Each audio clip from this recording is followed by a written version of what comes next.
Hey guys, welcome back to Magic TV. My name's Craig. It is 12 o'clock on a Sunday. It's time for a Q&A. That's right, the Q&A is back. For those of you that asked over the last couple of weeks why the Q&A has not been there, it's because I wanted a break over Christmas, to be perfectly honest. We pre-recorded a bunch of stuff so I could have a few days off over Christmas, and that meant not actually filming any content over the Christmas period. I had gigs, I was kind of busy, and I wanted to spend some time with my family. But I'm going on all of the questions that were asked on the previous Q&A a couple of weeks ago. Now, if you're new to the Q&As, the idea is very simple. Every Sunday at 12 o'clock, I upload a video, and that video takes all of the questions that you've asked over the course of the week, and I try to answer them to the best of my ability. Now, first of all, you need to know that you're getting my raw and filtered opinions on this. I'm not reading the questions ahead of time and preparing an answer. I'm literally reading them and giving you an off-the-cuff answer.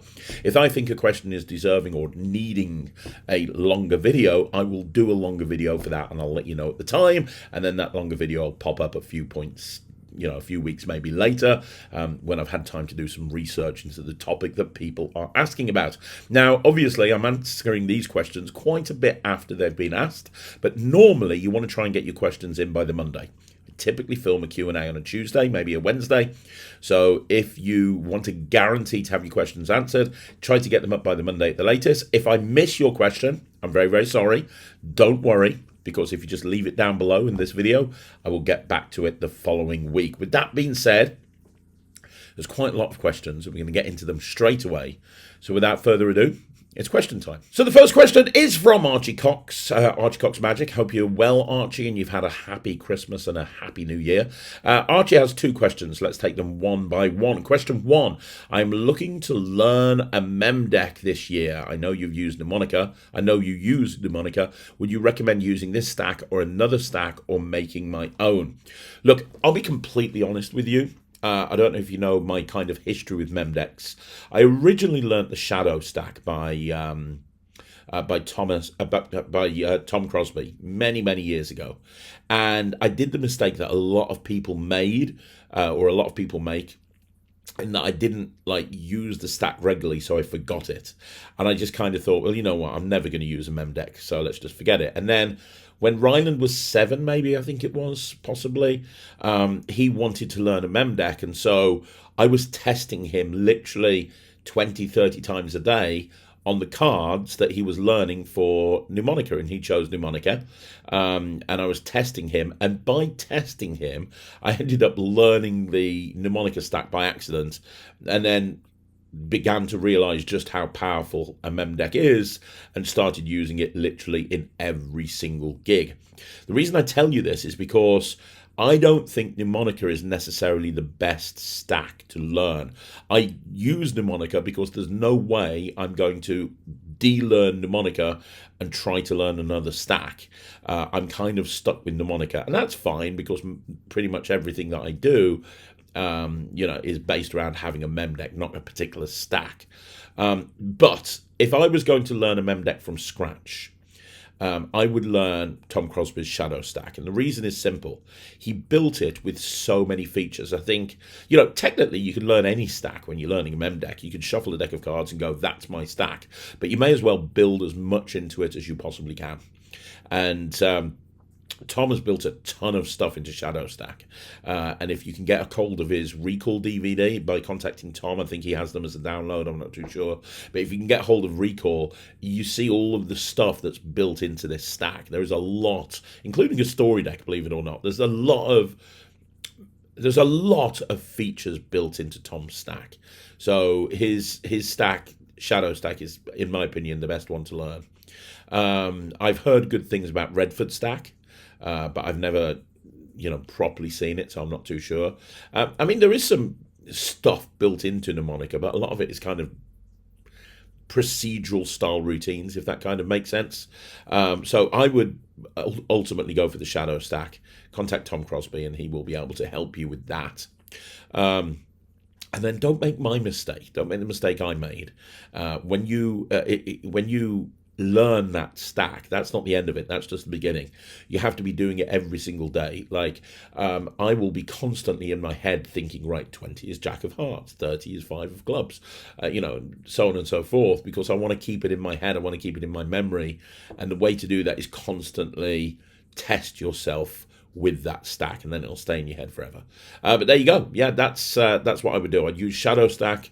For me, that's probably the best one that I've seen. Okay, so Archie has one more question, who says, I would also like to purchase a wallet, but I can't decide between the Orphic wallet, the Quiver wallet, or the Z Fold wallet. Which would you recommend most if you could only get one? Well, I've only ever seen the Quiver purses. I mean, if there's a Quiver wallet, I haven't seen that. So you can discount that straight away because it's more of a purse than a wallet. If there is a wallet, I've not seen it, so I can't give you my opinion on it. So that leaves us between the Orphic and the Z Fold wallet, and it really depends on what you're wanting to do with it. The Orphic wallet is a palmed card to wallet. If you are wanting to palm a card and have it appear inside a wallet, the Orphic is a brilliant way of doing that, and it is my go-to. It's my everyday wallet. I have two of them. I have one as an everyday wallet. I have one as a magic wallet. It's also got an amazing peak built into it. So you've got a wallet there that's got a peak, and it's also got a card to wallet function in it, and it has a switching device on the outside of the wallet. So it does an awful lot when you consider that. Now, the Z Fold wallet, as you know, I've just brought out the Z Fold wallet project, and it's capable of a lot more than people think. You can have a Z Fold wallet with you, and you can go into multiple different routines. And on the Z Fold wallet project, I included a way of doing a stack, and I included a way of doing multiple signed cards to wallet. However, I never, although I taught how to do a peak, I would say the peak is good, and it's a great thing to be able to do with a Z Fold, but it doesn't replace a traditional peaking wallet like the Orphic. And although I taught how to have signed cards go into a wallet, it's not a palmed card going into the wallet. Now, that might not bother you, but I know for a lot of magicians, they want to be able to palm a card and load it directly into the wallet, and that's not really possible with the Z Fold. Me personally, I carry a Z Fold and an Orphic with me. My Orphic goes into my upper left inside jacket pocket. My Z Fold wallet goes into my outside sort of top pocket. That's where my two wallets are, and that way I've got the best of both worlds. If I had to pick between one, it really depends on what you're wanting to do with it. There's some killer stuff. One of my favorite routines in the whole world is the one that I put on the Penguin Holiday Special, which uses a Z Fold wallet with a photographed picture, a sort of photocopy of my hand. It's a signed card to wallet, but it's a really fun way of doing it. That would need a Z Fold wallet. You couldn't replace that. So I'd say it depends on what you're looking for. If you're wanting something that's going to achieve a peak and a palmed card to wallet, then go for the Orphic. If you're wanting something where there's lots and lots of different options, then go for the Z Fold. There's no right or wrong. They're both two of my favourite wallets. Okay, so the next question is from Matthew Wennell, who says, Hi, Craig. Happy holidays. Happy holidays to you as well. Hope you had a good one. What are your thoughts on stooging in a stage show, such as having a plant in the audience? If you think it's okay to have a stooge, is there any material on seemingly randomly picking an audience member, but they are actually your stooge? For example, throwing out a ball or a frisbee and getting it to the stooge. Thank you so much. Okay, so first of all, I think that having a stooge in a show is a valid way of, it's a valid method, it's a valid technique. I have never used a stooge, and the reason is I'm not that sort of performer, and what I mean by that is I'm a gigging magician. So every single day when I go to a gig, I'm going to a different show. I might be doing a corporate one day and a wedding the next day, and this the next day, and this the next day. So, you know, a lot of the time when a stooge is used, it's because it's like maybe a touring theatre show where it's the same show every single day in a different theatre, and you can have a plant as, but you know, you can have one of the crew in the audience as a stooge. I think in order for me to use a stooge in a show, I'd have to get there, I'd have to find somebody in the audience beforehand, tell them I want them to be a part of it. It just wouldn't be practical, to be perfectly honest. So I have never gone down that route. But I think it's a valid method. If you perform in the right environment where it makes sense, then I don't see a problem with it, to be perfectly honest.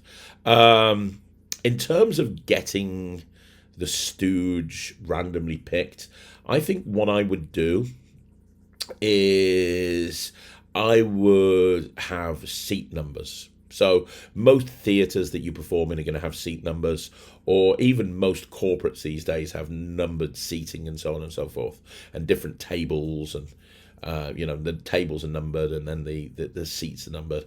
If you're in an area where there's numbered seats, what I think I would do is I think I would use something like like a clear force bag, or maybe an amaze box or a Sven pad or something like that.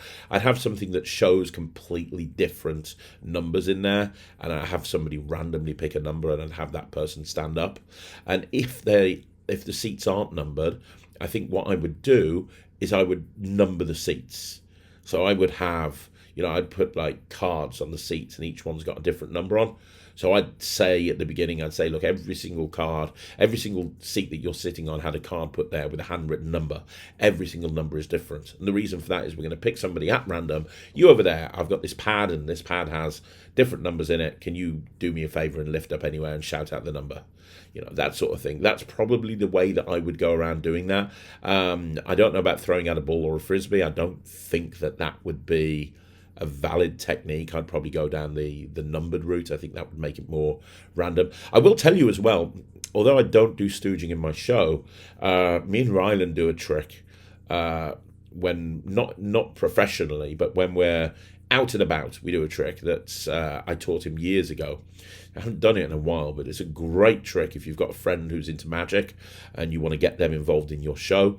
What it is you borrow a coin, and you have the coin signed, and you have a handkerchief examined, and you put it under the handkerchief, and you're holding the coin by the top. So you're holding the coin through the handkerchief, and then you go to various different people in the audience, and you say, put your hand underneath. Can you feel it? Yep. Can you feel it? Yep. Can you feel it? Can you feel it? Yep. And then you bring it back here, and you go, watch, 1, 2, 3, and the coin has disappeared, and it's a vanish of a coin. It's one of my favourite stooging things ever. And how it works is effectively there's a stooge there. So the last person who feels to make sure the coin's there, they just take the coin and hold it in their hand and put it in their pocket. So you tell them, you make a big deal of this vanish, and you're going to make this coin disappear, and you put it underneath the handkerchief, and you're holding the thing, and you say to the first person, can you feel it? Can you feel it? Can you feel it? And then as you go to the last person, who's your stooge, they go, yeah, I can feel it, and they've just stolen it. Now, bit of time misdirection, talk about how you're going to make the coin disappear, and that you all felt it under there, and this will be the most amazing thing that you've ever seen, blah, blah, blah, blah, blah, and then you show that it's vanished, and you just throw out the handkerchief, and the coin's gone. It's a great way to actually use a stooge in a way that it doesn't, a lot of the time there's right and wrong ways to use a stooge, I think, and the wrong way is by saying, right, okay, think of anything. I predicted that, because I think that would draw people to the conclusion that they were in on it, but doing what I just described there, I don't think that's the case. So there you go. That's my thoughts on stooging. Okay, so the next question is from David Blaine, who says, I was wondering if you can make videos using the mental photography deck. I don't see anyone using this. Well, over Christmas, I did a Boxing Day lecture and a Christmas Day lecture. And on the Boxing Day lecture, I actually included one of my routines with a mental photography deck. I actually called it Mental Transpo, and it's one of my favorite routines. I'm actually bringing out a project on the mental photography deck next year. It's going to be about 50, 60 different routines on there. It's going to be the big project for 2026 is going to be the mental photography deck, one of them. And I wanted to share one of the routines with you guys. So over Christmas, if you go look at the Boxing Day lecture, I taught how to do a really killer transpo with a mental photography deck. That gives you a bit of a sneak peek into what's coming with this project. So it's coming in 2026. I'm very close to filming it. I think we're going to be filming it at the end of January. So yeah, look out for that, and enjoy mental transpo. It's on the Boxing Day lecture. Okay, so David Blaine's back with another question. He says, Merry Christmas, Craig. Same to you. I was wondering the other day, as I was watching the tutorial for Tornado, whatever happened to Rick Lax? Thanks. Well, Rick is still in the magic community, kind of. He now I don't know if he's still with Justin Flom, but for a time, him and Justin teamed up, and they were doing content online, social media content online, but aimed at lay people, not really aimed at magicians. And it was a combination of puzzles and a combination of magic tricks and sort of fake videos, with actors and actresses in them. But the other thing that it was is he was doing a lot of exposing of magic tricks for no reason, just on short form content. So I remember a couple of years ago he took Mr. Danger by Tenyo just after it had been released and completely exposed how it worked. And yeah, I think that's so clever. I just think that's wrong. So a lot of people were very frustrated with Rick for that reason, and him and I had a little bit of a back and forth in Magic Live. He came over to the Penguin booth that I was working on and told me in no uncertain terms he didn't want me talking about him. And I told him that, unfortunately, that's not an option. If you're going to put stuff out online, if you're going to put content out online, then it's fair game to talk about you, especially if your job is you create content about what's happening in the Magic community. That's the last time I saw Rick Lax. So he's still out there. I haven't seen him hanging out with Justin Flom recently, so I don't know if those guys are still together or not. The last thing I saw them do together is they brought out a project with Penguin Magic, at Magic Live a couple of years ago. I don't know if they've done anything else since. I'm not too sure. You'll find him online. That's all I can tell you about that. Okay, so Zane Lance says, "Hi Craig, thanks for continuing to do these. You're more than welcome. I'm curious about how you decide whether a trick you're developing is meant for one spectator or multiple spectators. Sometimes different routine structures seem to call for varying numbers of spectators to create a rising arc, but other times having multiple spectators doesn't feel like it adds anything to the overall effect. When do you feel like a multiple participant trick is better than a single participant one? I'm curious how you think how you think about this decision, especially in stage versus close-up settings, while you're workshopping your ideas.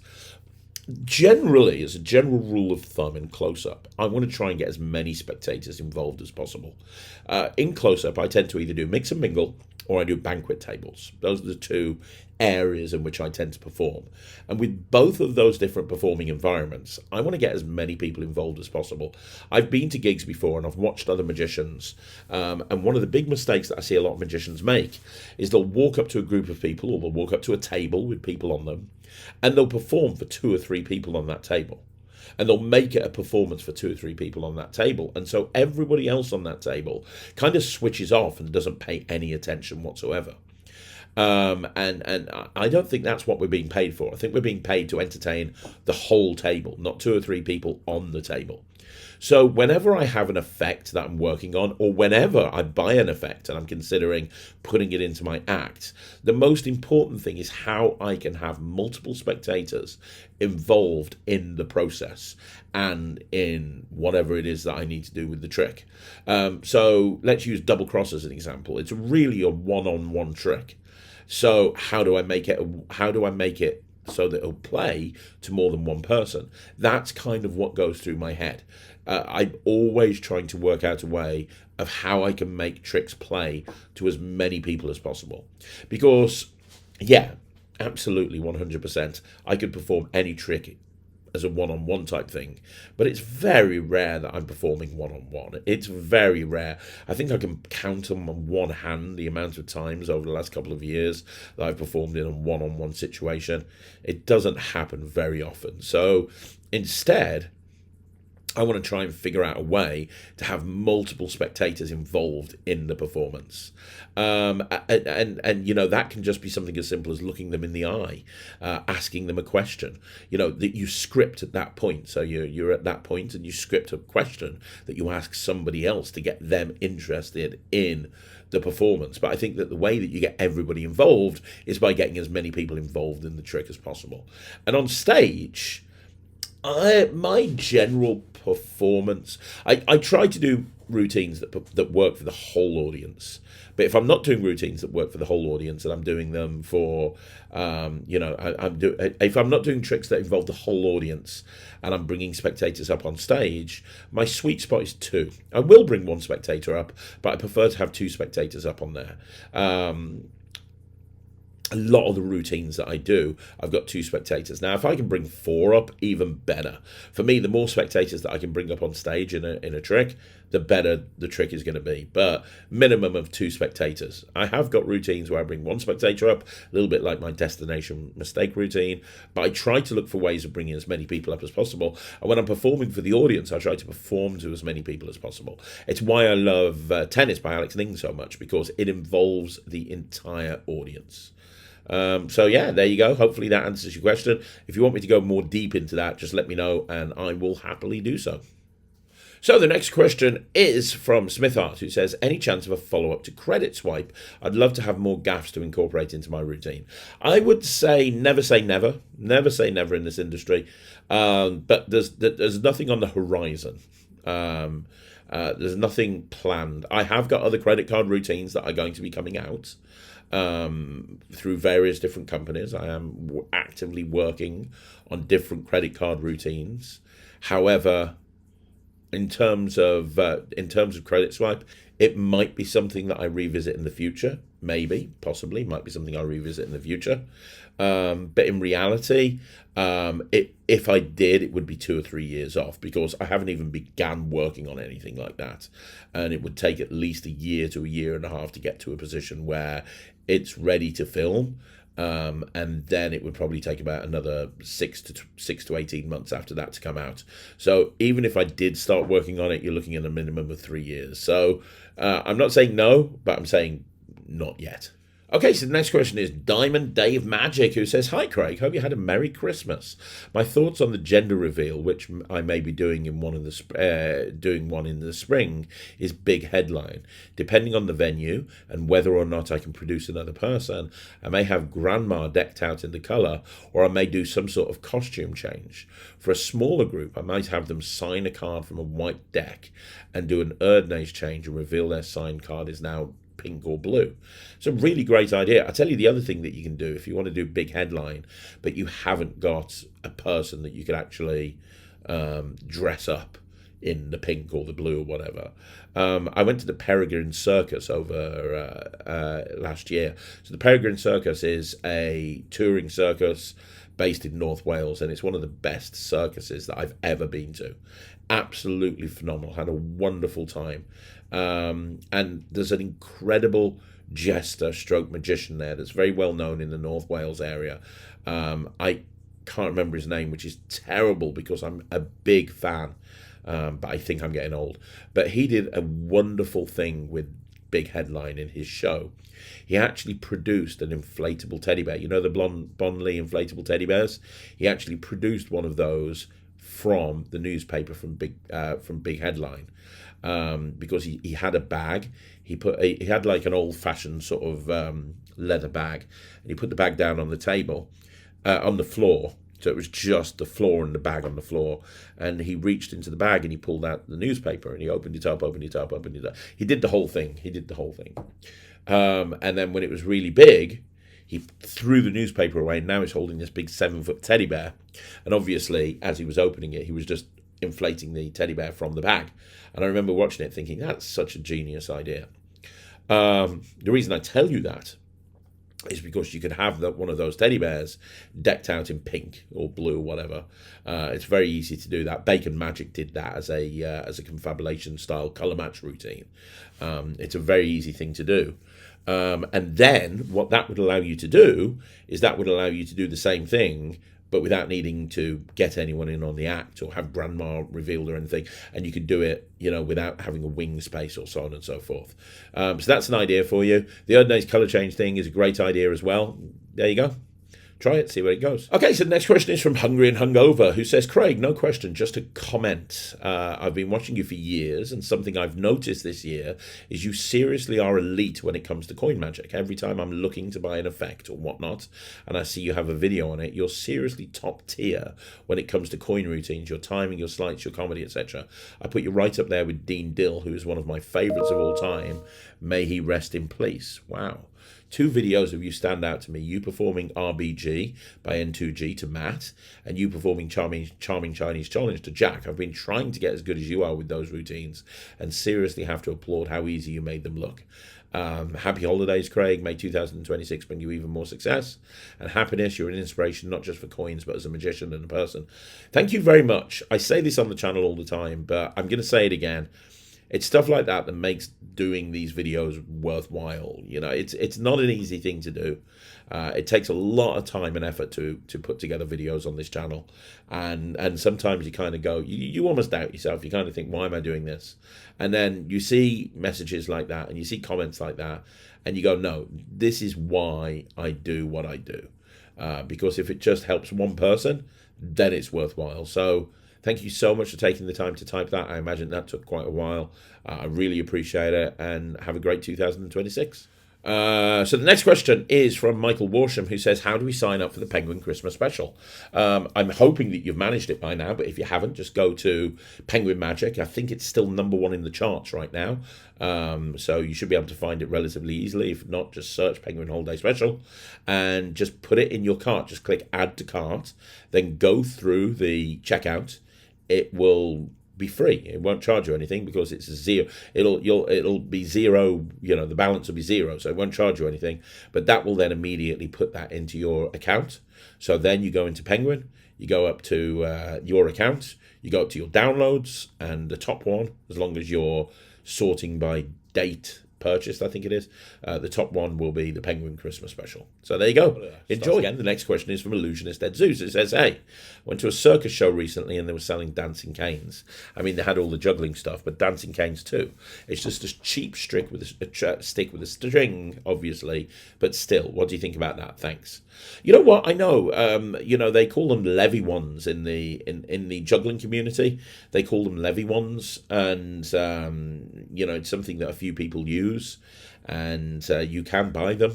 And normally they come not with string, not with invisible thread, but they come with kind of very thick string.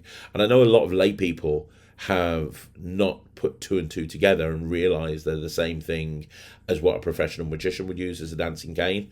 But here's the thing, look, the dancing cane, for me, when you do it in a show, it's eye candy. What I mean by that is, I think everybody knows that somehow that thing is dancing around through thread, but I think people are really blown away by the beauty of it, or by how good it looks, because if it's done right, you can't see a thread, you can't see any thread, you can't see anything. It just looks like it's dancing around almost by magic, right? And so I don't think that there's really much of an issue there, to be perfectly honest. I think that, look, it depends on the performer you are, right? It depends on what you're trying to put across. If you're trying to be like making it real, or, you know, you're trying to be the sort of person where, you know, everything is real, then probably the dancing cane isn't for you. But I know, like Ryland's show, for example, he does the dancing cane, and it's a real crowd pleaser. People absolutely love it because it fits in the style of magic that he likes to do. So yeah, does it fool everybody? No. But is it very, very impressive? Yes. Okay, so the next question is Big Deck Energy 52, who says, hi Craig, amateur magician here. So much love for this channel. Thank you very much. I really appreciate that. I recently bought Cube 52 and Shop. Looking forward to practicing and performing these in 2026. Hey, they're two of my favorite tricks, so have fun with that. Absolutely 100%. Speaking about practicing, I purchased Double Cross. I know what you think of it. No, I love Double Cross. It's just it's a bit overdone for me, so that's why I don't do it. But I did it for years. I think it's great. Anyway, what are you saying about Double Cross? I have absolute difficulties practicing. I tried it on my parents and failed both times. I feel uncomfortable going out into the real world and being set up to fail while practicing on strangers. Do you have any tips on getting better at this particular trick? Many thanks for contributing so much to the magic community. Best wishes from Frankfurt, Germany. I also invite you and Ryan to visit my channel and go through a few of my creations if time allows. Oh, I will do. I will do, definitely. Thank you. I'll have a look at that when I finish the Q&A. Okay, so you're talking about you're getting busted every single time that you stamp the X on their hand, right? That's what you're doing. It's not really so much, without being funny, and I don't mean this to come across in in any negative way at all. So, but I can't think of another way to put it across. That's a you problem, not a gimmick problem. What I mean by that is sometimes, it could be a gimmick problem, but all of the the double crosses work the same, and you see millions of magicians going out there and doing it and not having an issue. So the thing is, there might be two issues here. So the first issue is you want to get more comfortable. I think there might be an element of magician's guilt here. And what I mean by that is you feel nervous because you know that you've got this move coming up where you've got to stamp their hand, and you feel nervous. And spectators can kind of feel that, right? And it happens an awful lot when somebody's trying to do a difficult move, or there's a thing that they're worried about or nervous about. When you're building up to that moment, you can almost feel it, right? So the first thing to do is get rid of that magician's guilt. The second thing would be to understand that should happen on the offbeat. So typically when you stamp their hand, you're having them hold their hand out, right? And then you move their hand, and that's when you do the stamp, right? That typically is the case. What you want to do is you want to have them not think about what's happening with that hand. So have them do two things at the same time. Have them do two things at the same time. So you could, for example, have them say, can you hold both hands out for me? Fantastic. Now, and then focus all attention on the hand that you're not stamping. So almost like you pull this hand out the way, but you look, and all your attention and all your body language is on the other hand, and you have a reason to do that. So you say, right, okay, this hand, I want you to hold it up in the air, and I want you to show everyone your hand. That's really, really important, because this is going to make the magic happen. Now, I'm not saying you do this. I'm over-exaggerating this, but the point I'm trying to make is don't put any attention on the secret move. Have something else that's happening at the same time. So both hands come out, you're moving this hand as you draw attention on this hand. For whatever reason in your routine, you want to draw attention to it, right? Because then it will completely fly. Because the only reason that this trick wouldn't work is if you put all of the focus attention on the hand. So you say, hold your hand out, and all the attention is on there as you do your move. But if you do your move almost on the offbeat, as Guy Hollingsworth would say, if you do your move on the offbeat, so no one's focused on that move at all, and they're focusing over here, that is the best way to do it. The other thing that you can do to practice that sort of stuff is, that double cross is based on the old trick with the chalk and with the lipstick. If you look at Greg Wilson, he had a version on the cuff, off the cuff, on the spot, one of those where he would take he'd borrow someone's lipstick, and as he opened the lipstick, he'd get a dab of it on his finger, and he'd move their hand out the way as he showed the lipstick. And then he would rub the lipstick on the back of their hand, rub it through, and it would go through and it'd come out the other side, which is great. Fantastic, really good. Practice maybe with the lipstick. So practice when you haven't got to have because the advantage of the lipstick is you don't have a gimmick in your hand. So it's one less thing to worry about, because with double cross, you've got a gimmick in your hand that you've got to steal. You've then got to get it back into position. And at the same time, you've got to do the secret move on their hand. There's an awful lot to think about. If you're using a lipstick, for example, there's less things to worry about, which means that you can get used to doing the move without worrying about anything else. So that's the advice I would give you. That's what I would suggest you try. Outside of that, good luck. Keep going. Don't give up. And you'll get there. It's a great trick. Okay, so the next question is Scott Loves Run Fairs, who says, hi, Craig. Hope you had a very relaxing Christmas. I did, actually. Thank you very much. I'm curious about how you dealt with copyright and trademark issues with Ryland's Harry Potter Act. I know that in the USA it would be a risk. It would be risking a lot of legal problems from Disney to perform Mickey Mouse theme shows multiple times, even if it was done for free. Yeah, like I have an entertainment company and we don't touch copyright at all with a barge pole. Like we just don't go anywhere near it. So while everyone else has Frozen theme parties and they're supplying Elsa's and people like that. We don't do that. We don't do mascots. We don't do anything. So with the Harry Potter Act, it was not. It was very. If you go and watch the act, it was very specifically. We weren't mentioning anything about Hogwarts. Well, actually, I think we did. I think on the first video, when it first came out, it was Welcome to Hogwarts. But we very quickly changed that. We then did another edit of it, and it's Welcome to Wizard School. We didn't actually reference anything to do with Harry Potter. We didn't use the term Harry Potter or any of the characters from Harry Potter. We used the names of the spells, but we didn't see an issue with that, and we kind of had an internal discussion that if there was an issue with any of the spells being said, we could very easily re-edit the track.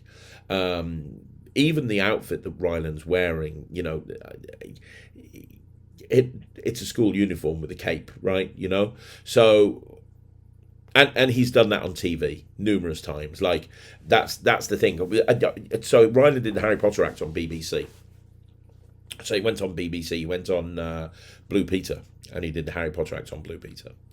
And Blue Peter Blue Peter are one of the flagship programs of the BBC, and they are always super worried about copyright infringement. And we had to send them a video of the Harry Potter Act, and we had to point out to them, look, it's our own music, it's copyright-free music, it's not music that's got anything to do with the film or the trademark. The language in there's no characters that are referenced.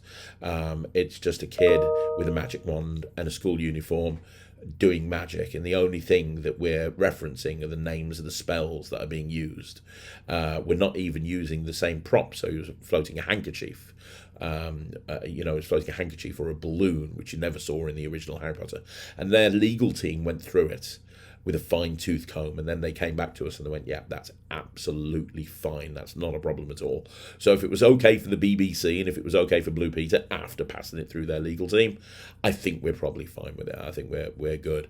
But yeah, we made a lot of decisions on the structure of that act to make it so that it was as copyright free as possible. Okay, so Jason Staples, how you doing, buddy? I hope you're well. Jason Staples says, hi, Craig. I have been to the Mystery School a couple of times. It's the best training you can get. I think doing the Masterclass would be great for Ryland and Thea, mate. I appreciate that. That's something that they want to do this year or next year, so it's definitely going to happen, especially with Ryland spending all of his time at the moment practicing card manipulation. It's probably something that would definitely be useful for them. So yeah, it's we're on our way. That will happen. So Mystery Man 000 says, hey Craig, how do you transport your close-up pad from table to table, and what do you put it in for traveling so it won't get creased or messed up?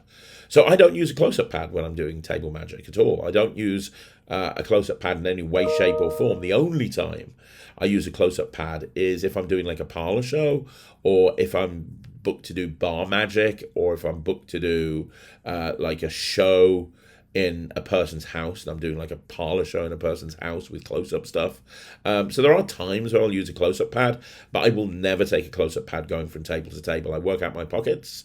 If I need to put anything down on the table, which is rare, it'll go on a cup or an inverted wine glass, but I don't carry the close-up pad from table to table. Never, not in a million years. And I don't think I ever have. I think maybe I did when I first started, possibly, but I haven't for a very, very long time. I've got enough material where I don't need to use the close-up pad, if that makes sense. In terms of, but here's the thing, like I remember Five of Hearts Magic, what's his name? Colin, I can't remember. No longer with us now, rest in peace. But Five of Hearts Magic used to put out a thing that would clip on the side of a table. and it would be a mini close-up pad that would clip on the side of the table, and it would raise up and come out. So it was a way of actually having a close-up pad. So you'd walk over to a table, clip this thing on the table, and you're able to have a raised close-up pad that everybody could see, that would not take up any of their table space. And I think that's a really good idea if you do want to go down that route. And in terms of traveling, like I say, I don't carry around a close-up pad anyway, so that's not an issue for me. But if I was going to travel with a close-up pad, I'd probably use one of the ones that you can roll up. That way, it won't be an issue at all. Because if you have like a Vorsten Bosch one, for example, you're going to have to carry it around flat. So yeah, my advice would be to not have a close-up pad and just work out if your pockets and work out a way of doing it without a close-up pad. I think that would probably be the best bet for you. Okay, so the next question again is from Mystery Man 000, who says, "Hey Craig, what's your favourite trick using a lighter?" Well, I got a couple of different ones. I very much like the Big Chip by Chris James. I think that's amazing. It's a great lighter production. I think it's really good. I've got a routine that's unpublished. It's never been published. And one day maybe I will put it on the Netrix or something. But it uses a Zippo lighter. And I use the Zippo lighter, to produce 3 coins, $3. I then take the Zippo lighter and I wave the light under the 3 coins. And they turn into little mini coins. And then I take the lighter at the end and I wave my hand over the lighter, and the lighter's turned into a little mini Zippo lighter as well. That's probably my favourite routine. I do that quite a lot. It was based on the funnel by David Roth, actually.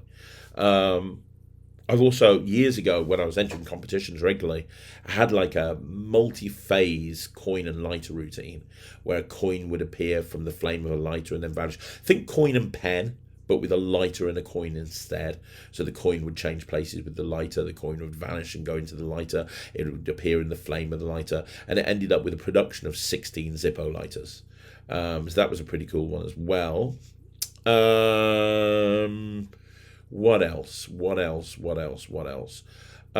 are the ones that spread. Oh, okay. The Light by Chris Congreve is a really great mystery card plot using a light, a Zippo lighter. You can get that from Full 52. That's a really good one as well. Those are the ones that spring instantly to mind. I'm guessing, I've done my version of Flash Coins Relit by Chad Long for years. And it's a very different handling to the way Chad does it. But I use the Sans Mine Zippo lighter, where it lights by magic. So I take the lighter, I put it on the table, and I bring out the purse with the 3 pieces of flash paper in, and the light on the Zippo lighter just lights up, and then I touch the flash paper and they turn into 3 coins, and then the coins vanish one at a time and they appear back in the coin in the purse, and then I wave my hand over and the Zippo lighter just effectively stops. The Zippo lighter, just the flame disappears, and then I vanish the Zippo lighter. So there's a few for you. I mean, if you want to, I can do like a top 10 lighter tricks of all time or something and really do some research into it. But off the top of my head, those are the ones that I can think of. Okay, so the next question is from Chaos Magic Kidderminster, and this is young Max. I hope you're doing well, Max. Max says, "Hi Craig, I'm writing an illusion show. What music would you suggest? Also, what is the best illusion for a starter illusion show? On a side note, for the review show, can you please review Hat from Pad by Tricked Magic and Heads Off by Kevin James?" Okay, so there's a few questions here. In terms of what music would you suggest, really, you have to think about your own character, first of all. You have to think about what you're trying to portray in the illusion show. What are you trying to put across? Is it going to be moody and serious? Is it going to be more comedic? And then you have to have the music fit. So I know you went to the Rugeley show, and for those of you that didn't, we just put up the Rugeley show on YouTube, so you can go and have a look at Magic and Mischief show at Rugeley Theatre. If you look at the bottle routine that Ryan and Thea do, that's done to the instrumental version of Naughty. which is just perfect for that routine. But then you have a look at, the squisher, which is the big blue prop with the sides that come in and so on and so forth. That's a really great prop. That's a really wonderful illusion, and that plays into the whole idea of Thea coming out and being scared to go into prop. So Ryland lets her play her own music, and she plays Bob the Builder, then she plays Barbie Girl, and then eventually Maddie comes out and they play Maddie's favorite track. That all works really well because it's character driven. So the music is highlighting the characters in the illusion show. So the most important thing is to figure out what your character is. So with Ryland and Thea, it's that brother-sister dynamic. Like, Thea doesn't particularly even want to be there, but Ryland's kind of forcing her to be in the show, and so she's trying to mess things up all the way through because she's the annoying 10-year-old sister that's trying to annoy her older big brother. So all the music dictates that, and you'll notice that Ryland's trying to be a serious illusionist, and she's constantly messing it up. So when Ryland gets a chance to perform on stage on his own, like Sands of the Desert, or any routines that he's doing on his own, you'll see that the music is more it fits the style that Ryland's trying to play on stage or portray on stage. And then when Thea gets involved, you'll see that the music becomes more lighthearted. So you want to kind of figure out your style. You want to figure out who you are. You want to figure out who your character is in the show, and then the music will then happen after that. And sometimes it can take hours of going on Spotify. It'll take hours of going on Spotify and listening to music and researching into music just to find that right piece. Ryland's doing card manipulation at the moment. He's trying to find the right piece of music for this card manipulation act that he's structuring, and he's been spent all Christmas looking for the music and he hasn't found it yet. It's a long thing. You asked what the best illusion is for a starter illusion show. If you have an assistant in your show, I would say Cardboard Box. Cardboard Box is a fantastic first prop because it doesn't cost very much money, and it's a classic. Obviously, you need somebody to put in the box, and you can play it seriously. You can play it comedically. What's his name? There was an Umbrella sword box. I can't remember who did it. The guy that made Netrix, can't remember his name. He brought out an Umbrella sword box. I actually did in my show for a while. That worked. It's very funny. You're putting umbrellas through a box. Carl and Dave took it to a next level. They did a transposition at the end of the routine with it. But that's a really nice starter, kind of a starter illusion as well. But you do need an assistant to go inside the box. If you don't have an assistant to go inside the box, I've always said Walking Through by Smoky Mountain. It's amazing. That's the one that Ryland does with the razor blade. Walks through the razor blade. Danny Hunt really uses that in almost every show. You've got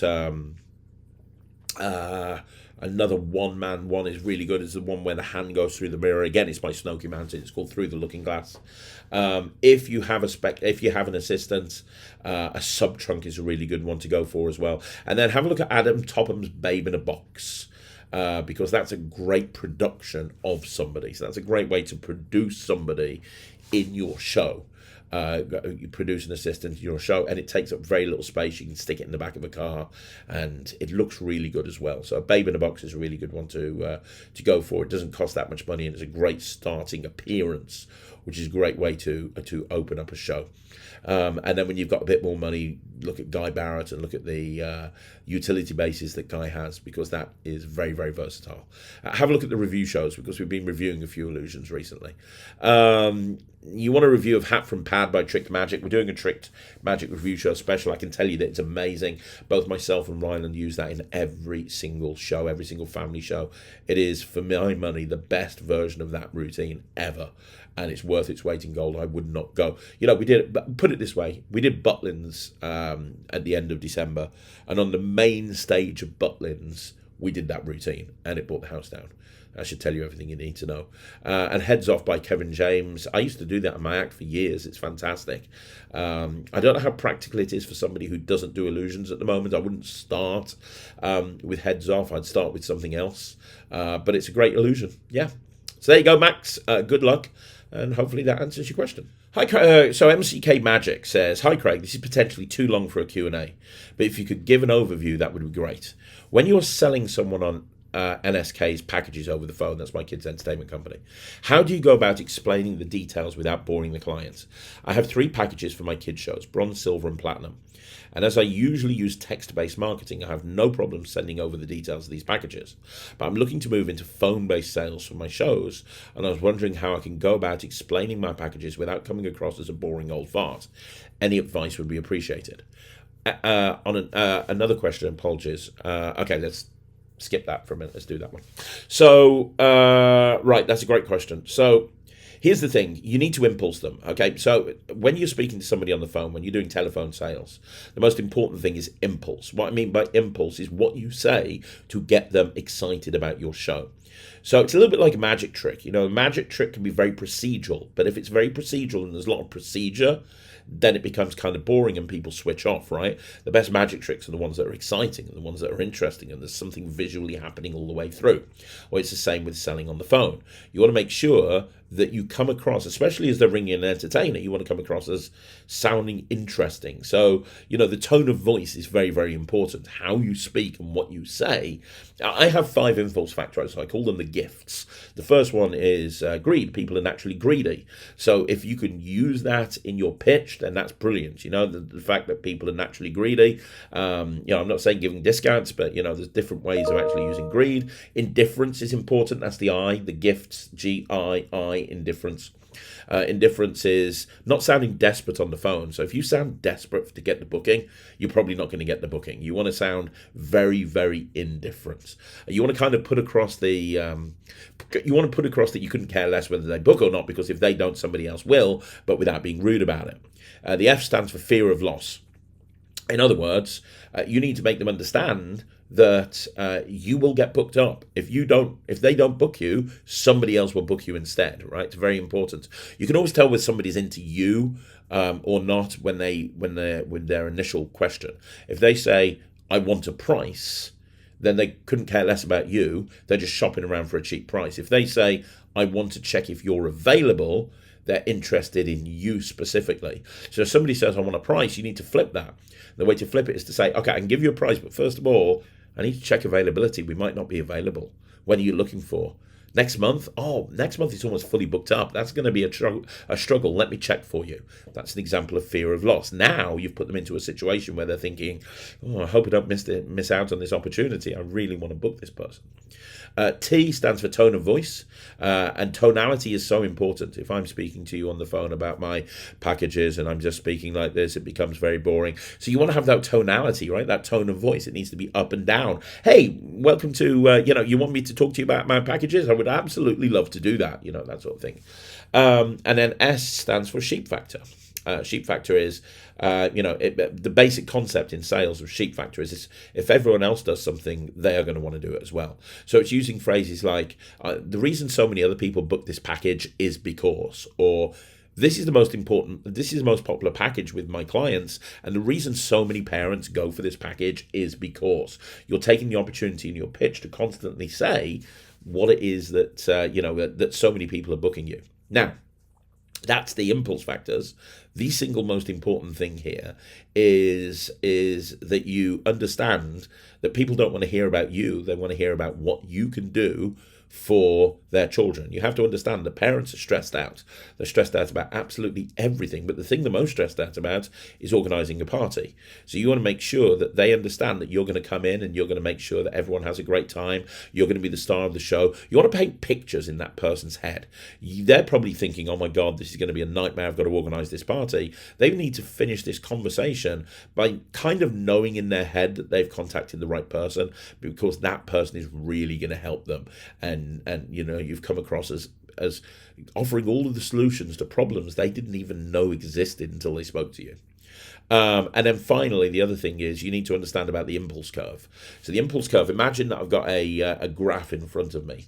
And the vertical axis is impulse. So in other words, how excited they are. And the horizontal axis is time. In other words, how long the conversation has gone for. You start down here at the very bottom, right? And as the time goes on, as you're speaking to them, the impulse should go up because you're telling them about how you can help them and how their kid's going to have an amazing birthday party and how you're going to make it completely stress-free and so on and so forth. So their impulse is going up, and you want to listen to the client as well because you want to tailor your answers to them. So, for example, I know if somebody's ringing up for christening entertainment, they're going to have a mixed age of children. If they have a mixed age of children, I can say, hey, all of our packages work across mixed ages. Do you think you're going to have a mixed age of children? I know the answer is yes, but I'm giving them the solution to the problem before they even realize there was a problem there, right? So the impulse goes up and up and up. Now, the important thing is the impulse curve works like this because it's going to get to a certain point where you've talked too much and now they're just getting bored and now the impulse goes down. So you have to close and get the sale before that downward turn. That's where the expression ABC comes from in sales. Always be closing. You want to be closing as early as possible because the earlier you close, the more likely they are to say yes. And if they say no, typically a no is just a request for more information. You then have to learn how to turn the negative. So you learn how to take what they've said, turn that negative into a positive, and then re-impulse them and then re-close them. This is all the basics of sales. But the most important thing from your point of view is make it interesting, make it exciting, paint pictures, offer them solutions to problems, and then close early. And use test closes. Use stuff like, does that sound like the sort of thing that you're looking for? Does that fit into your budget? You're asking them questions throughout so that when they say, yeah, that sounds exactly like what I'm looking for, you stop the pitch at that point. There's no point to go on. You then go, great. Would you like me to get that booked in for you? Boom, you're closing. Use assumptive closes. Would you like me to book you for this package or this package? That's the assumptive close. You're assuming they're going to book. Now it's a question of which one they're going to book. I love sales. There's a lot more we could talk about, but, that gives you a rough idea of what you should be doing. So hopefully that helps. Okay, MCK Magic is back with another question. He says, in another video, you talked about giving customers a discount code once they filled in a feedback form. Did you find that the discount code actually garners more repeat customers, or what other methods can one use? Yeah, we use discount codes when people have booked in and they've filled in a feedback form and it's positive feedback. We give them a discount code if they book within a week for a party within the next 12 months. And a lot of people do that because if they've had a great experience and they're like, you know what, this was great, we should do this again next year, we can tell them that they can book in for next year. Just give us the date, give us the time. They can set the venue at some point in the next 12 months and they just have to pay a deposit in order to hold that date, and they get the discount. And a lot of people will, which is great because now you're filling in your following year calendar already. And, those people might not have booked you. They're booking you now because they've had such a positive experience. In a year's time, a million different things might have happened. But if you can lock them in there and then, that's a great way to get extra bookings. Okay, next question from Sean Coleman, who says, hi, Craig. I think I've got a belting idea for a new trick, Gimmick. I don't believe anything like this exists. My problem is I have no idea how to go about even trying to get it to become a physical product, even just a prototype. It's definitely something I don't have the ability to do myself. My suggestion is where to start. Full transparency, I think it's that good. I'm willing to tell you if it's a winner. I think it could be something you released one day instead. Please help, and Merry Christmas to you and your family. Sean, I mean, look, I would love to help. In terms of prototyping, you can go directly to a production company, absolutely 100%. And that would work, going to a production company. But obviously you have to convince them that they want to spend money on it. Or you can go, it's difficult to give you advice without knowing what the gimmick is, because I can offer advice of where to go, but I don't know if the gimmick is card-based, if it's metal-based, if it's plastic-based. I have no idea. So I would need to know more. Why don't you email me, craig@magictv.org. craig@magictv.org, and also at the same time email info@magictv.org, CC in that as well. That way if I don't see it, Michael will tell me about it as well. And just outline what it is, give me your phone number and I'll give you a call. If I can help in any way, I would be more than happy to do so. But without having kind of more information about what it is, it's very difficult to give you much advice.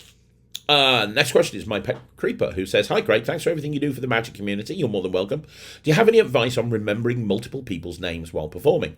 I have a routine where I have 6 people on stage at once, and I'm awful with names. Currently, I make a joke out of it, and I write them all as my name is sticker. But I want to surely phase that out as my new set involves a lot of memory feats.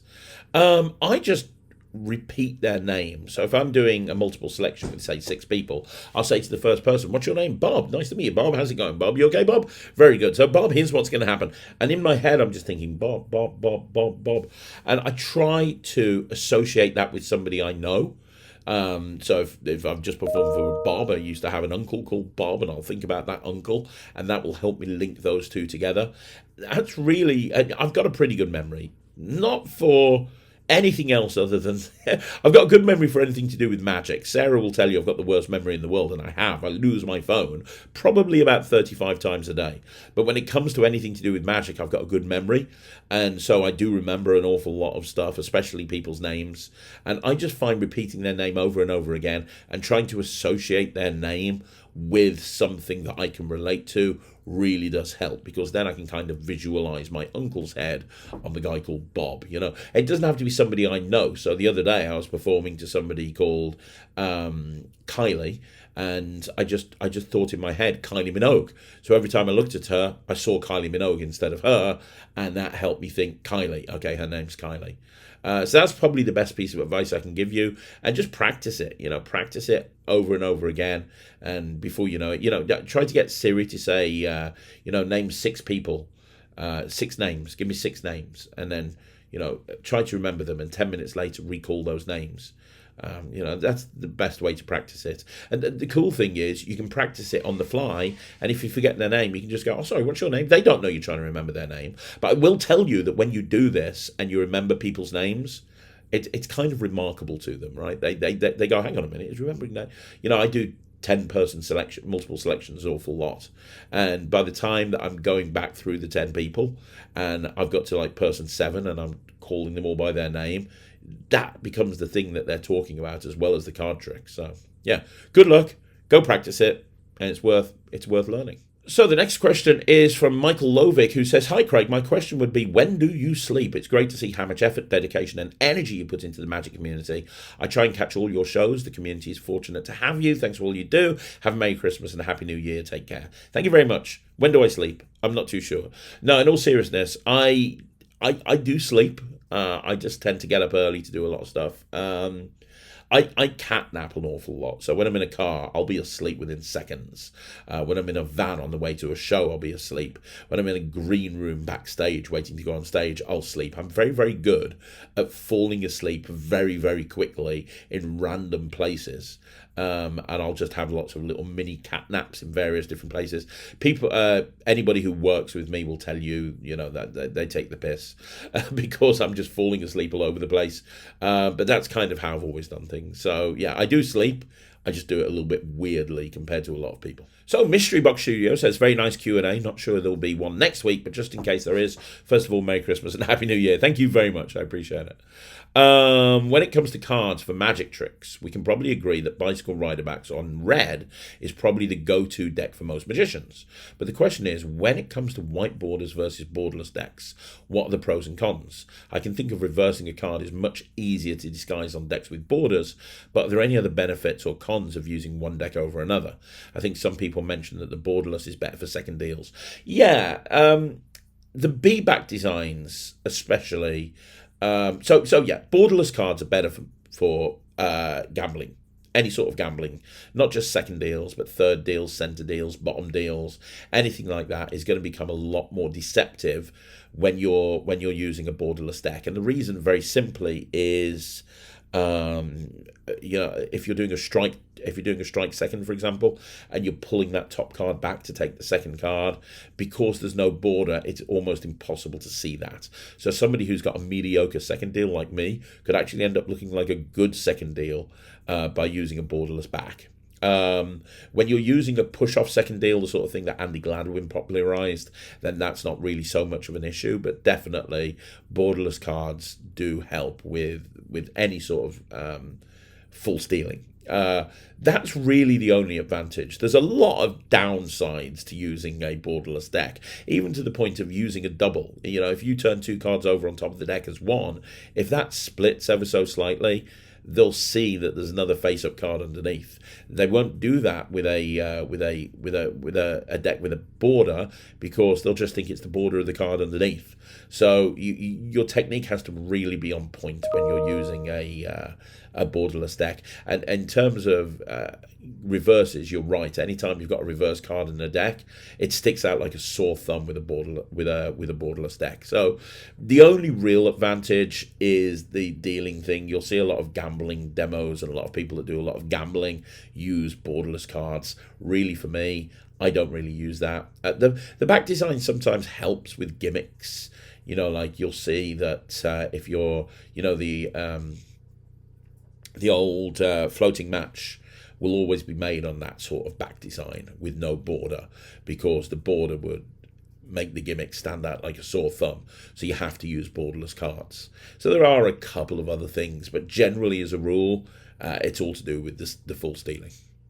Okay, so the next question is from Happy Pancakes, who says, "Hi Craig, as usual, thanks for the Q&A. I've asked this in the past, but is there a possibility you start a video series on your best magic books, going through some hidden gems in the books? It doesn't have to be a review on each new book that comes out, just discussing other books or even new ones that are any good.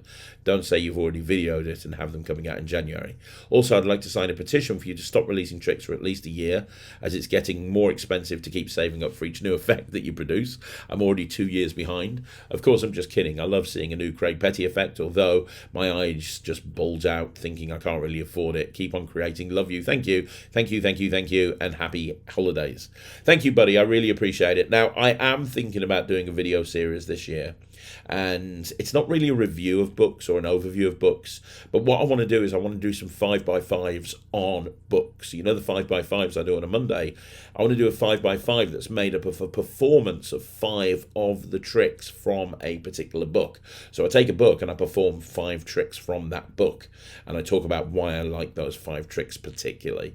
So that's something I am planning on doing, but it won't be a weekly series. It'll be as part of the 5x5s, because these things take quite a long time to do. It's not a simple thing that you have to do. It takes quite a while to get everything in place and do everything. So, you know, learning the effects and going back and so on and so forth. So I am going to be doing some of those videos. I think the first one will be in January. I'm not too sure. I need to get with Michael on Tuesday, but that's something that we've definitely discussed. Okay, so the next question is from Johnny Coates, who says, "Hi Craig, I'm having a lot of difficulty spreading the cards singly when trying to hide one. For example, if I have 4 aces and the card beneath them, and a hidden card beneath them, and I try to spread them to show 4, the secret card always shows when thumbing over the 3rd ace to show the last one.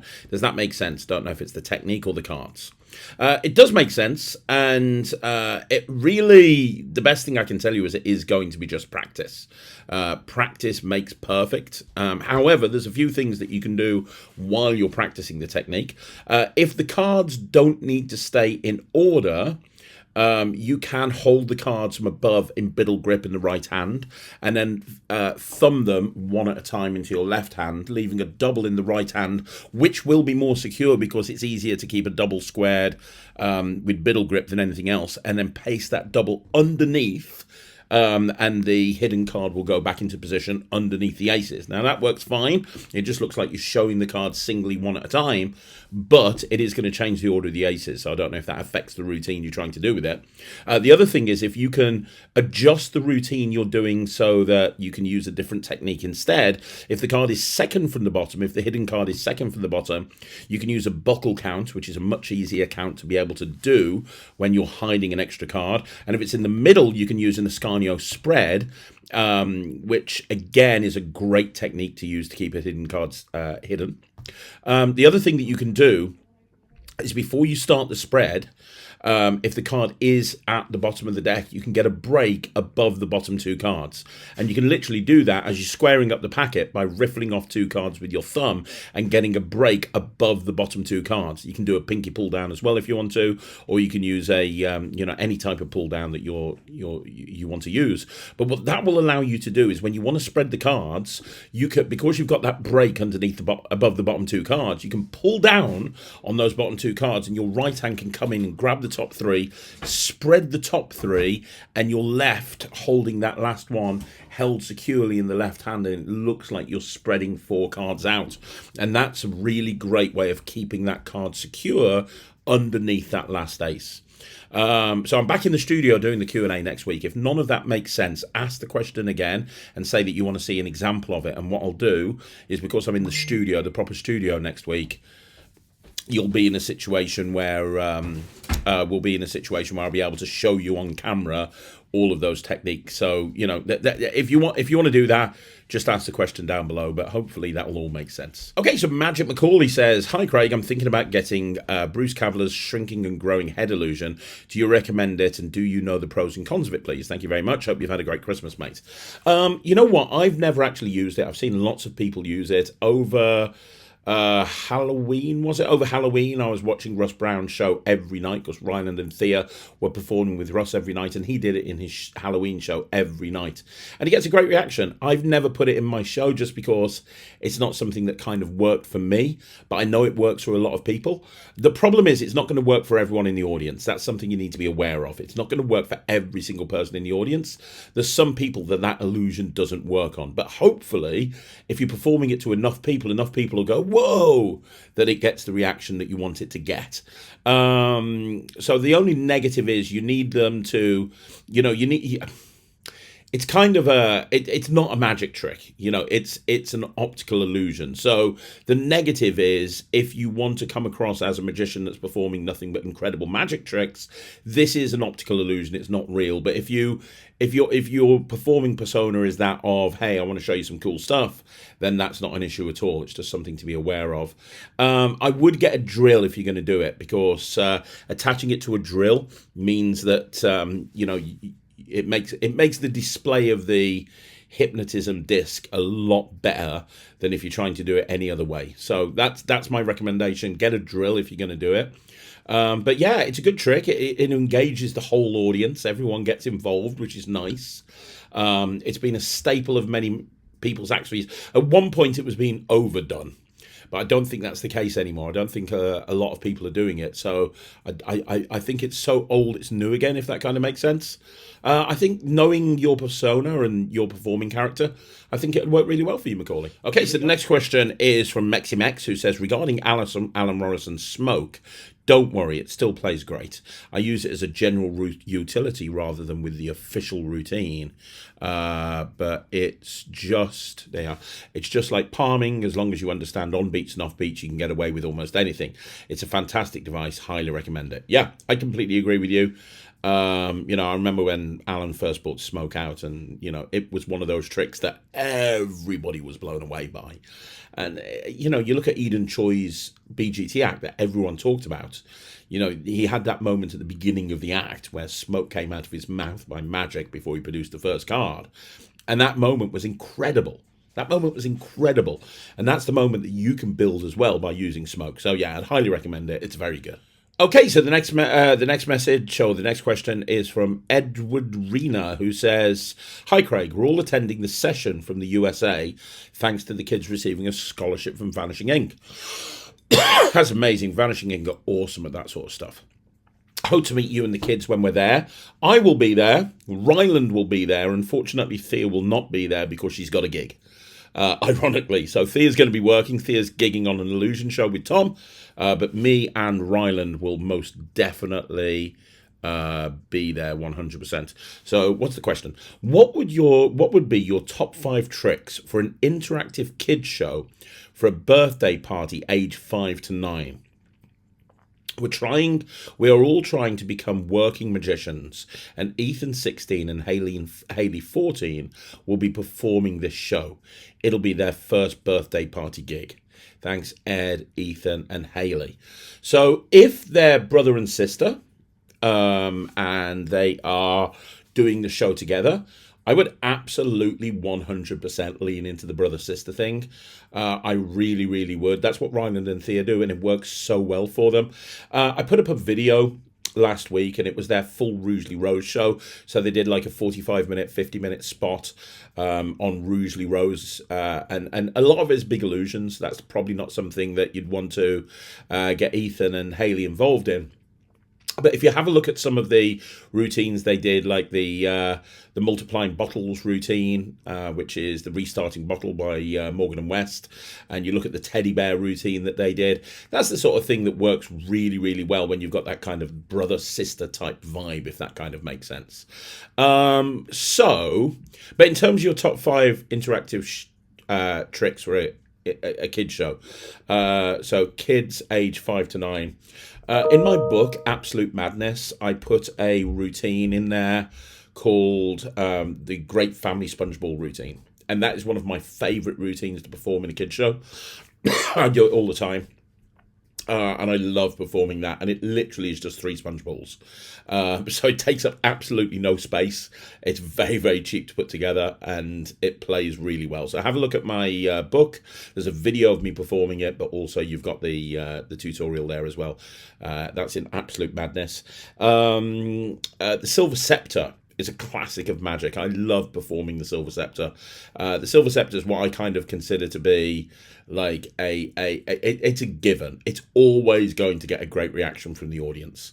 In order to make a routine interactive, by the way, you want to try and incorporate for that age a lot of look, no, see. I put a video up on this channel a little while ago, and it was how to rock an awesome, birthday party magic show, and I uploaded a lot of performances of me doing magic at birthday parties and for kids, and breaking down what I did and why it worked and why it didn't work. And Silver Scepter was absolutely 100% in there. So Silver Scepter is a great one. Chop Cup is a really great trick to do for 5 to 9 year olds. In fact, Thea is currently learning Chop Cup for her own kid show. Chop Cup is great. And, don't dismiss it. The colouring book, the old classic colouring book, is an amazing prop. It really is. I'd always recommend the colouring book. And if you want to go really, really, really kind of like super awesome on the colouring book, look at Cody Fisher's routine for it. Cody Fisher has got the best routine for a colouring book ever. It's all based around a game show, and that's something that works really well for kids. The other thing that I would use, and this is in every single kid show I do, is Timmy Toilet Paper by Tom Bagone. It's not cheap. It's like $150, $200, but you can rock up with a mouth coil and a toilet roll to a gig, and you can do a 6 or 7 minute routine. 6, 7. You can do a 6 or a 7 minute routine that will just, it gets a person in the audience involved.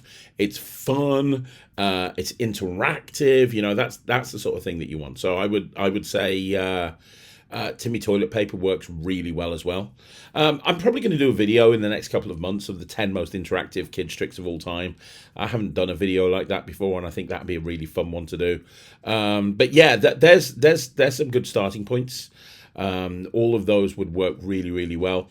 Stratosphere as well. Stratosphere is another trick. I'm just thinking of all the different tricks that works really well. Try and get yourself a puppet routine together as well. We use a puppet in our show, and puppets are all super fun. So there you go. And I look forward to meeting you at the session. Next question is from Handstand, who says, "Hello, Craig. Love your Sunday Q&A. It's amazing how much you're doing to make the magic community better with all the help, honesty, and guidance you share. I really appreciate that. Thank you very much. Do you happen to know any good belt-mounted holsters for the heavy metal case by Jao Miranda? Thanks for any guidance." I don't actually know. I don't know of any, frankly. That's a great question. I don't know any. The best I think it would it would work for heavy metal, but I'd check it. The best heavy metal case that I've ever seen, or the best case I've ever seen to mount onto a belt, is by Joshua J. Vanishing Ink released it, and it's a special holder for packs of cards that kind of goes onto the belt. That looks really good. And it holds 2 packs of cards and some coins and gimmicks and so on and so forth. So I'll have a look at that. But in terms of holders specifically for heavy metal, I'm afraid I can't help you. The next question is from the Dark Narf, who says, wow, I totally forgot about NPAD, but seeing this, I love Ryland's reaction. Pure gold, and your review shows are basically a time-lapse of Ryland getting older, which is great.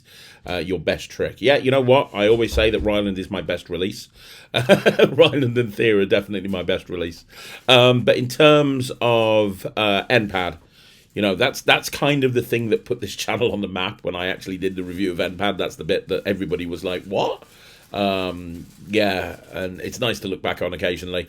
And Ryland's reaction, he did not know I was doing that. I did not know I was doing that. And Ryland's reaction is 100% genuine, which made it even funnier as well. So thank you very much, and I'm glad you enjoy the review shows. Okay, we got one final question, and the final question is from Magic Ace Orlando, who says, hey Craig, thanks for taking the time to answer everyone's questions. There's always so many golden nuggets packed into each video. You're more than welcome. I had a question about your effect short change. Since I predominantly do card magic, I was trying to come up with a presentation that ties into that. My thoughts would be something like this. People often ask if I do magic with anything other than cards, and I say, actually yes, in fact let me show you a card trick that uses coins, and then go into the effect, which ultimately ends up with producing real coins. I think this could be amusing, that the audience initially assumes that coins are just part of the premise, and then the final production really lands as a surprise. What are your thoughts on that approach? Any tips or ideas that you might add? Thanks again. Excuse me. I think that's a great idea. I really do. I think that's an awesome idea. I mean, to be honest, that's one of the reasons that I released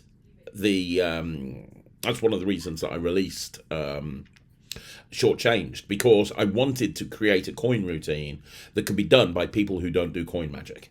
And the fact that it used sleights instead of anything else, it uses card sleights. The coin production is so easy. You're literally just holding them in your hand and you're just dropping them into the spectator's hand. So even if you've never done coin magic before, the coin production will work really, really well. But yeah, I mean, if people know you as a card magician and you bring out these cards, they'll think that you're joking. And then that will make the production of the coins hit even harder. So I think it's a great idea. I would absolutely 100% go for it. I am biased because it's my trick, obviously. And you know what? Consider maybe learning like a matrix. I do teach a couple of different matrices on the project. I'd consider maybe learning a couple of matrices afterwards, because you know, it would be a great thing to be able to do, to go and take the coins and then say, you know, well, actually, let's use cards for this and coins, and then go into some sort of card coin routine. I think that would work really well. But yeah, if you want to do it just to produce coins and have it as kind of a lead them up the garden path thing, I think that would work really well as well.